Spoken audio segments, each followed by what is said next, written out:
Good afternoon and welcome back to another episode of The Longing, where today we will be having another bit of a read of Moby Dick. And sorry, there we go, I just broke my shock absorber a little bit on my microphone. So let's get the reading going.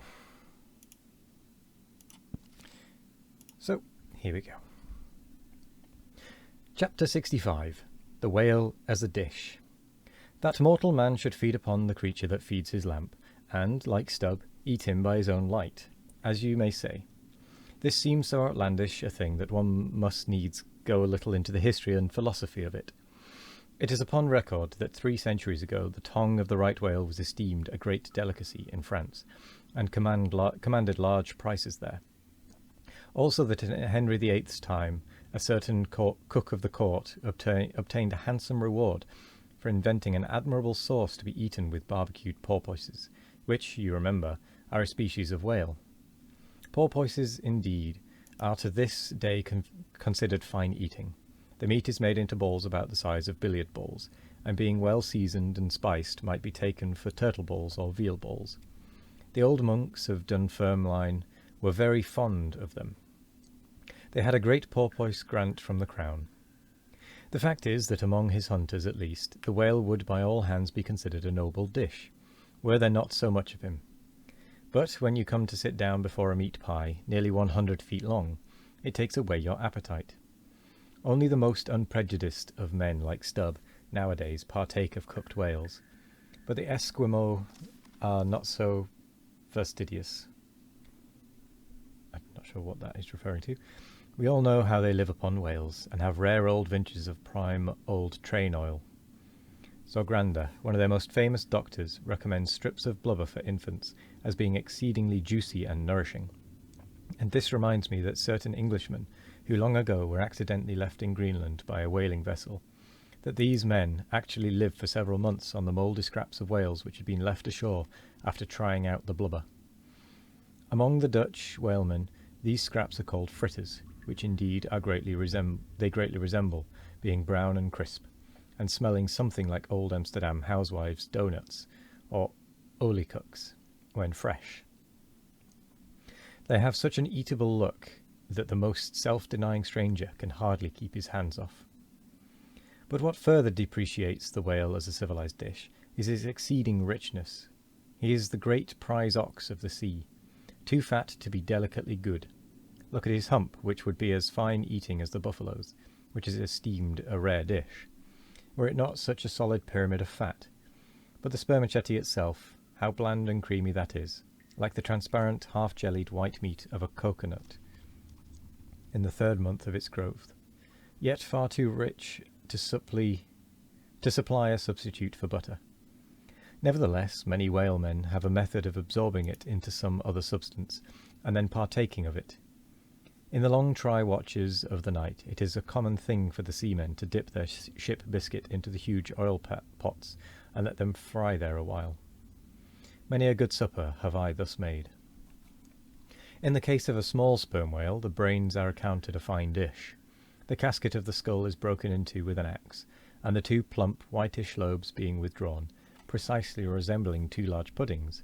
They are then mixed with flour and cooked into a most delectable mess, in flavour somewhat resembling calf's head, which is quite a dish among some epicures, and everyone knows that some young bucks among the epicures, by continually dining upon calves' brains, by and by get to have a little brains of their own, so as to be able to tell a calf's head from their own heads, which indeed requires uncommon discrimination. And that is the reason why a young buck with an intelligent-looking calf's head before him is somehow one of the saddest sights you can see. The head looks a sort of reproachfully at him, with an et tu, Brute expression. It is not perhaps entirely because the whale is so excessively unctuous that landsmen seem to regard the eating of him with abhorrence. That appears to result in some way from the consideration before mentioned, i.e. that a man should eat a newly murdered thing of the sea, and to eat it too by its own light. But no doubt the first man that ever murdered an ox was regarded as a murderer. Perhaps he was hung, and if he had been put on his trial by oxen, he certainly would have been. and he certainly deserved it, if any murderer does. Go to the meat market of a Saturday night and see the crowds of live bipeds staring up at the long rows of dead quadrupeds. Does not that sight take a tooth out of the cannibal's jaw? Cannibals, who is not a cannibal? I tell you it would be more tolerable for the Fiji that salted down a lean missionary in his cellar against a coming famine. It will be more tolerable for the provident Fiji, I say, in the day of judgment, than for thee, civilized and enlightened gourmand, who nailest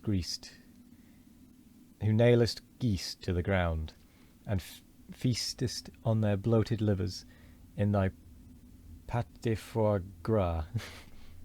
But Stubb, he eats the whale by its own light, does he? And that is adding insult to injury, is it?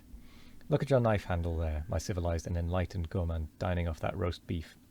What is that handle made of? What but the bones of the brother of the very ox you are eating? And what do you pick your teeth with, after devouring that fat goose? With a feather of the same fowl. And with what quill did the secretary of the Society for the Suppression of Cruelty to Ganders formally indict his circulars? It is only within the last month or two that the Society passed a resolution to patronize nothing but steel pens. Chapter 66. The Shark Massacre. When in the southern fishery a captured sperm whale, after long and weary toil, is brought alongside late at night, it is not, as a general thing at least, customary to proceed at once to the business of cutting him in. For that business is an exceedingly laborious one, is not very soon completed, and requires all hands to set about it. Therefore the common usage is to take in all sail, lash the helm a lee, and then send everyone below to his hammock till daylight, with the reservation that, until that time, anchor watches shall be kept. That is, 2 and 2 for an hour. Each couple, the crew in rotation shall mount the deck to see that all goes well. But sometimes, especially upon the line in the Pacific, this plan will not answer at all, because such incalculable hosts of sharks gather round the moored carcass, that were he left so for 6 hours, say, on a stretch, little more than the skeleton would be visible by morning. In most other parts of the ocean, however, where these fish do not so largely abound, their wondrous voracity can be at times considerably diminished by vigorously stirring them up with sharp whaling spades, a procedure notwithstanding which, in some instances, only seems to tickle them into still greater activity. But it was not thus in the present case with the Pequod sharks, though, to be sure, any man unaccustomed to such sights, to have looked over at her side that night, would have almost thought the whole round sea was one huge cheese, and those sharks the maggots in it. Nevertheless, upon Stubbs setting the anchor watch after his supper was concluded, and when accordingly Queequeg and a forecastle seaman came on deck, no small excitement was created among the sharks, for immediately suspending the cutted stage over the side, and lowering 3 lanterns so that they cast long gleams of light over the turbid sea, these 2 mariners, darting their long whaling spades, kept up an incessant murdering of the sharks. The whaling spade used for cutting in is made of the very best steel, is about the bigness of a man's spread hand, and in general shape corresponds to the garden implement after which it is named. Only its sides are perfectly flat, and its upper end considerably narrower than the lower.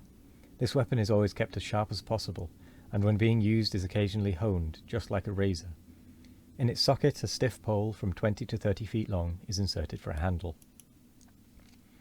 By striking the keen steel deep into their skulls, seemingly their only vital part. But in the foamy confusion of their mixed and struggling hosts, the marksmen could not always hit their mark, and this brought about new revelations of the incredible ferocity of the foe.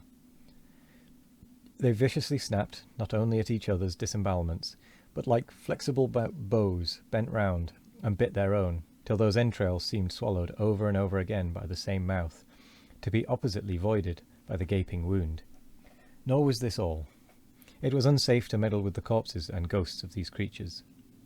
A sort of generic or pantheistic vitality seemed to lurk in their very joints and bones, after what might be called the individual life had departed. Killed and hoisted on deck for the sake of his skin, one of these sharks almost took poor Queequeg's hand off when he tried to shut down the lid of his murderous jaw. Queequeg no care what God made him shark, That said the savage, agonizingly lifting his hand up and down. Were the Fiji god or Nantucket god, but the god what made shark must be one damn Injun. Right, and with that, we're going to end the chapter there, and the episode, as it happens. So thank you very much for joining me today. I hope you all have a wonderful morning, evening, afternoon, or night, no matter what time of day it is. I hope you all have a wonderful one of it. And as always, we will be back tomorrow for more of The Longing. Goodbye.